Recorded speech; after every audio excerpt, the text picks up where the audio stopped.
Hi everyone, my name is Pranesh. आज हम पढ़ने वाले हैं सीए फाउंडेशन लॉ का एक topic contract of indemnity. Guys बहुत ही इजी, इंटरेस्टिंग और छोटा सा टॉपिक है। बिना किसी देरी के स्टार्ट करते हैं।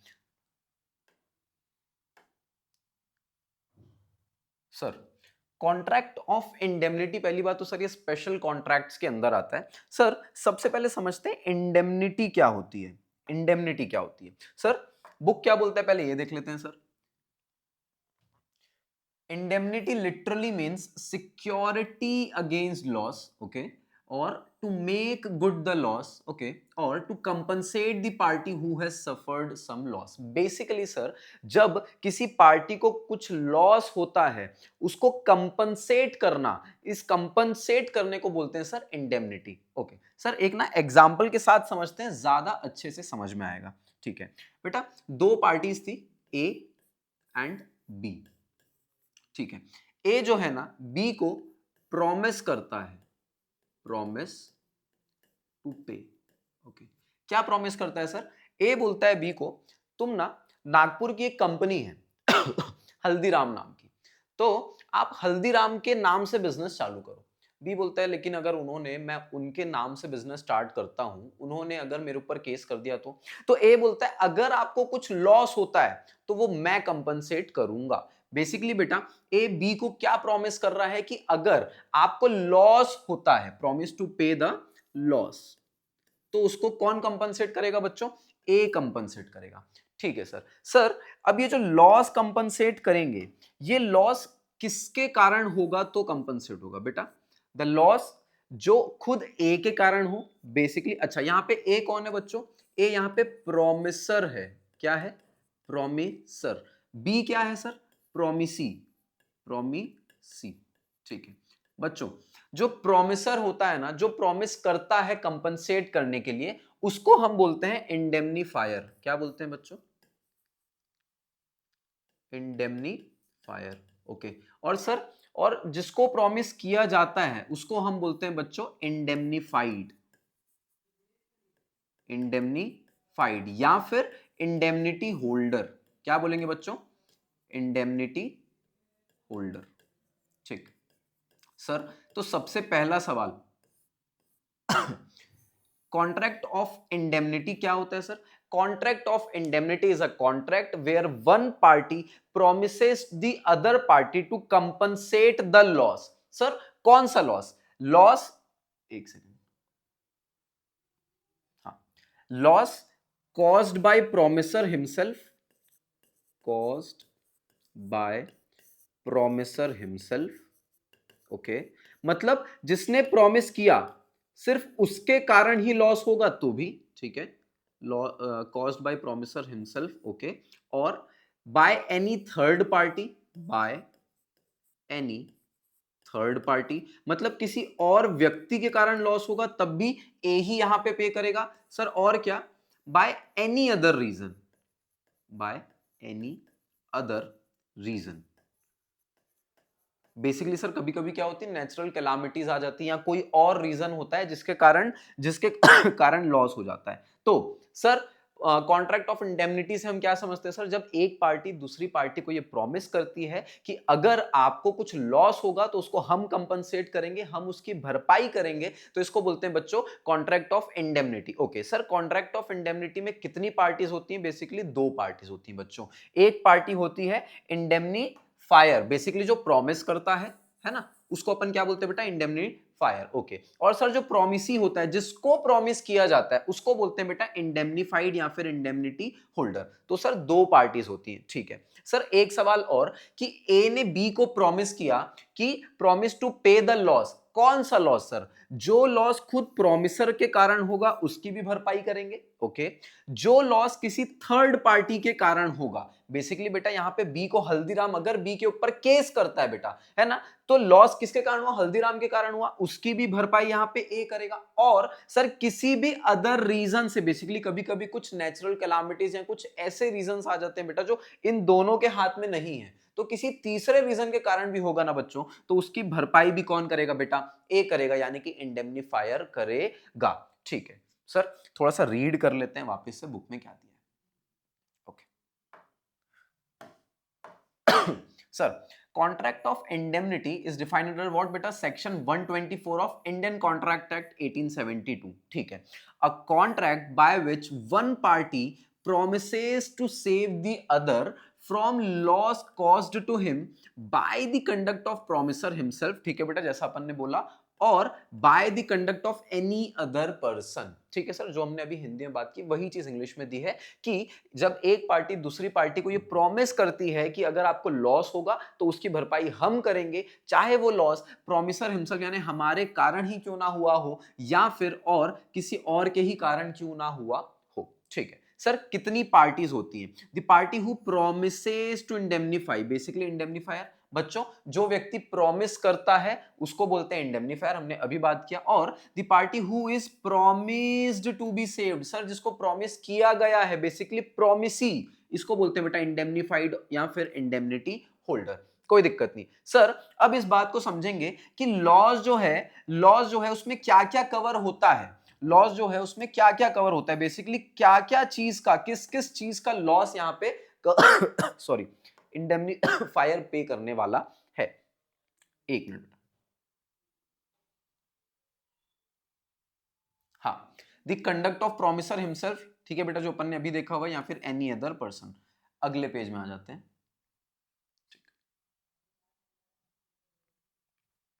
सर अब सबसे पहली बात जो हमने बोला कि लॉस कोई भी सा हो उसका प्रॉमिसर उसकी भरपाई करेगा. सर तो उस लॉस में जो हमने एग्जांपल लिया था बेटा हल्दीराम वाला, उस एग्जांपल में अगर हल्दीराम बी के ऊपर केस करता है, अगर हल्दीराम कंपनी बी के ऊपर केस करती है, तो जितना भी लॉस होगा, सर मतलब क्या क्या, एक मिनट बच्चों, मतलब सर अगर केस करती है हल्दीराम तो क्या बी को केस लड़ना पड़ेगा क्या? हाँ बेटा. तो उसके जो लीगल एक्सपेंसेस होंगे, क्या होंगे बेटा? लीगल एक्सपेंसेस, वो भी प्रोमिसर ही पे करेगा, बेसिकली इंडेमनीफायर पे करेगा. ठीक है सर. और क्या, अगर बी केस हारता है, अगर बी केस हारता है बेटा, है ना तो सूट का जो चार्ज होगा, सूट का जो चार्ज होगा बेटा वो भी प्रोमिसर ही पे करेगा. सूट का चार्ज बेसिकली बेटा, अगर हल्दीराम बी के ऊपर केस करता है, बी केस हार जाता है, तो जो भी कोर्ट का निर्णय आएगा उस डिसीजन पे जो भी अमाउंट बी को पे करना होगा उसकी भरपाई कौन करने वाला है? ए, क्योंकि बेटा ए जो है वो इंडेमनीफायर है, उसने प्रॉमिस किया था. ठीक है. अच्छा सर, इसके अलावा भी अगर कोई केस कुछ खर्च अगर होता है, जैसे कि क्या, हर बार जरूरी नहीं है बच्चों की ना कोर्ट ऑर्डर तक ही वेट करें. कभी कभी क्या होता है ना बेटा, कॉम्प्रोमाइज हो जाता है. क्या हो जाता है? कॉम्प्रोमाइज. देखो यार, बड़ी कंपनी है, उसके नाम पे जब बात आएगी तो फिर केस बड़ा होगा, करोड़ों का केस होगा. लेकिन कभी कभी टेबल पे ही बातें खत्म हो जाती है. मान लो हल्दीराम बोलता है एक काम करो, 50 लाख रुपए दे के बात खत्म करो, हम केस को आगे नहीं बढ़ाएंगे. तो बेटा ये जो 50 लाख है, ये 50 लाख जो है बेटा कॉम्प्रोमाइज मनी जो है, ये भी कौन पे करने वाला है? प्रॉमिसर करने वाला है. ठीक है सर. अब अभी तक हमने क्या देखा सर? अभी हमने कॉन्ट्रैक्ट ऑफ इंडेमनिटी स्टार्ट किया sir. Okay, contract of indemnity में कितनी पार्टीज होती है बच्चों? दो पार्टी. एक पार्टी इंडेमनीफायर, एक पार्टी इंडेमनीफाइड या इंडेमनिटी होल्डर. ठीक है सर. कॉन्ट्रैक्ट ऑफ इंडेमनिटी क्या होता है? Contract of indemnity is a contract where one party promises to save the other party from the loss caused to him either by the promiser himself और by any third party और any other reason. Basically बच्चों खुद promisor के कारण या फिर किसी third party के कारण या फिर किसी भी अदर रीजन से अगर सेकंड पार्टी को, प्रोमिसी को, इंडेमनीफाइड को कुछ लॉस होता है तो इंडेमनीफायर यानी कि प्रॉमिस करने वाला उसकी भरपाई करता है. ठीक है सर. अब उस लॉस में क्या क्या चीज का अमाउंट हो सकता है, जैसे हमने एग्जांपल लिया बेटा हल्दीराम वाला. ठीक है. अब अगर हल्दीराम बी के ऊपर केस करता है बेटा, तो उस केस को लड़ने के लिए भी कुछ पैसे लगेंगे या बिल्कुल लगेंगे सर. तो वो लीगल एक्सपेंसेस भी कौन पे करने वाला है बच्चों? वो लीगल एक्सपेंसेस भी ए पे करने वाला है. ठीक है. अब अगर बी केस हार जाता है बेटा, तो वो सूट का जो भी उसका निर्णय आता है बेटा, कोर्ट का जो भी ऑर्डर आता है, कोर्ट का जो भी ऑर्डर आता है वो भी कौन देने वाला है बच्चों? ए देने वाला है. इसके अलावा अगर कॉम्प्रोमाइज हो जाता है, अगर हल्दीराम और बी बैठ के टेबल पे ही बात को खत्म कर देते हैं और एक अमाउंट पे आ जाते हैं बेटा, तो उस अमाउंट का भी पैसा कौन देने वाला है? उस अमाउंट को भी देने वाला है बच्चों ए, यानी कि इंडेमनीफायर. चलो आगे बढ़ते हैं, थोड़ा सा बुक रीड कर लेते हैं बच्चों, बुक में क्या दिया है sir. Okay mode of contract of indemnity, ठीक है। A contract of indemnity like any other contract may be express और इंप्लाइड। बच्चों जैसे कि हर कॉन्ट्रैक्ट एक्सप्रेस भी हो सकता है और इंप्लाइड भी हो सकता है, सिमिलरली बेटा कॉन्ट्रैक्ट ऑफ इंडेमनिटी भी जो होता है ना वो भी एक्सप्रेस या इंप्लाइड हो सकता है। सर कॉन्ट्रैक्ट ऑफ इंडेमनिटी के एसेंशियल्स क्या क्या होंगे, ठीक है। सबसे पहली बात तो बेटा कॉन्ट्रैक्ट ऑफ इंडेमनिटी में सारे एक वैलिड कॉन्ट्रैक्ट होने के जितने एसेंशियल्स रिक्वायर्ड होते हैं वो सब होंगे। और देखो अ contract of indemnity is like any other contract must fulfil all the essentials of a valid contract. एक वैलिड कॉन्ट्रैक्ट के लिए जो जो चीजें लगती हैं वो सब तो फुलफिल करना ही चाहिए। इसके अलावा क्या दिया है बेटा हाँ, इसके अलावा सर एसेंशियल्स में और क्या होना चाहिए सर, एक पार्टी को लॉस होना कंपलसरी है। यस सर, जब तक किसी पार्टी को लॉस नहीं होगा तब तक इंडेमनिटी की बात ही नहीं आएगी। लॉस नहीं हुआ तो कंपनसेट क्या करेंगे, ओके। और तीसरी चीज क्या होगी बेटा, तीसरी चीज होगी प्रॉमिस। मतलब एक पार्टी जब तक दूसरी पार्टी को प्रॉमिस ही नहीं करेगा तब तक कॉन्ट्रैक्ट ऑफ इंडेमनिटी कहां से होगा। एक मिनट बेटा, जो अपन ने अभी तक बात की उसको अपन नोट कर लेते हैं। ओके सर, टॉपिक क्या है, क्वेश्चन क्या है बच्चों, क्वेश्चन है essentials essentials of contract of indemnity. Indemnity, ठीक। सर कॉन्ट्रैक्ट ऑफ इंडेमनिटी के एसेंशियल्स क्या हैं। सबसे पहले तो बेटा एक वैलिड कॉन्ट्रैक्ट के सारे जो एसेंशियल्स हैं वो सब होने चाहिए। मतलब क्या बेटा, एसेंशियल्स या फिर ऑल एसेंशियल्स वर्ड लिख लूं क्या, ज्यादा बेटर रहेगा। All essentials of a valid contract, ठीक है सर। एक कॉन्ट्रैक्ट की को वैलिड होने के लिए जितने एसेंशियल्स लगते हैं वो तो लगेंगे ही। इसके अलावा क्या बेटा, लॉस टू वन पार्टी, बिल्कुल लॉस टू वन पार्टी, हाँ सर। जब तक किसी को लॉस नहीं होगा सर आप कंपनसेट क्या करोगे। तीसरा क्या sir, promise to some party, हाँ सर। जब तक आप किसी को प्रॉमिस नहीं करोगे तो कॉन्ट्रैक्ट ऑफ इंडेमनिटी की तो बात ही नहीं आती। अगर ए ने बी को प्रॉमिस ही नहीं किया होता तो सॉरी इंडेमनिटी का सवाल ही नहीं आता। तो promise to one party, okay sir. आगे बढ़ते हैं,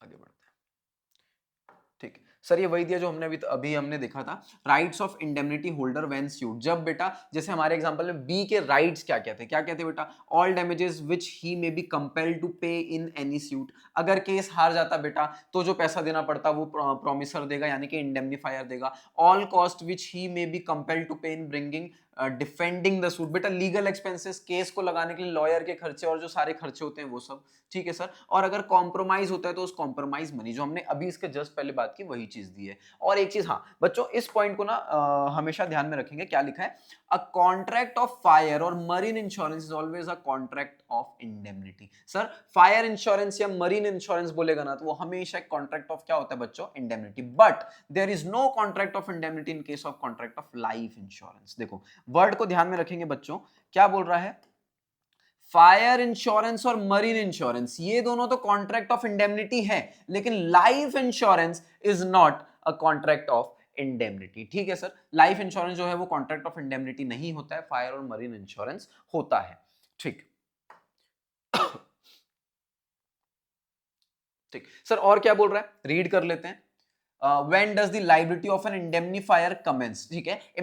इंडेमनीफायर यानी कि बेटा जो प्रॉमिस करता है उसकी लायबिलिटी स्टार्ट कब होती है, ठीक है। All the Indian Contract act is silent on the time of commencement of liability of indemnifier.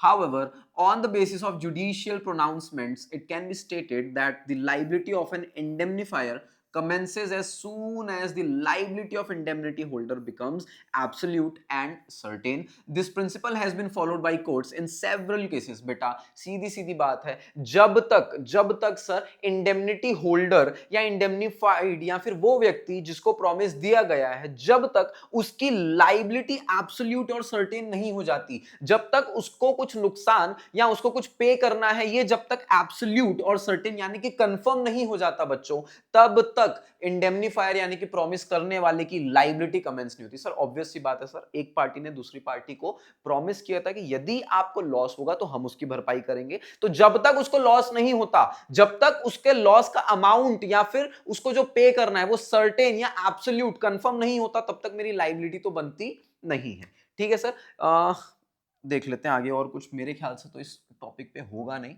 हाँ, एक एग्जांपल दिया बेटा, वही स्यूट वाला जो हमने अभी देखा, सिमिलर है। तो सर हमने अभी क्या डिस्कस किया, हमने डिस्कस किया बच्चों कॉन्ट्रैक्ट ऑफ इंडेमनिटी। क्या है सर, देखिए कॉन्ट्रैक्ट ऑफ इंडेमनिटी एक स्पेशल कॉन्ट्रैक्ट है। ओके सर, इंडेमनिटी का मतलब होता है to compensate the loss. Basically बेटा contract of indemnity is a contract where one party promises to pay the other party any loss caused to him। ठीक है, other party को जो भी लॉस हुआ होगा वो किसके कारण बेटा, या तो by the act of promisor himself, या तो मेरे खुद के कारण, या फिर किसी थर्ड पार्टी के कारण, या फिर किसी और रीजन के कारण। ठीक है, तो एक पार्टी दूसरे पार्टी को प्रॉमिस करती है कि अगर आपको लॉस होगा तो हम उसकी भरपाई करेंगे। ठीक है sir, how many parties are there in case of contract of indemnity? Guys, two parties. पहला बेटा जो प्रोमिसर होता है उसको हम बोलते हैं इंडेमनिफाइड। दूसरा बेटा जो प्रोमिसी होता है, जिसको प्रॉमिस किया जाता है, जिसको हम बोलते हैं इंडेमनिटी होल्डर या फिर इंडेमनिटी फाइड। प्रॉमिस करने वाला इंडेमनिटी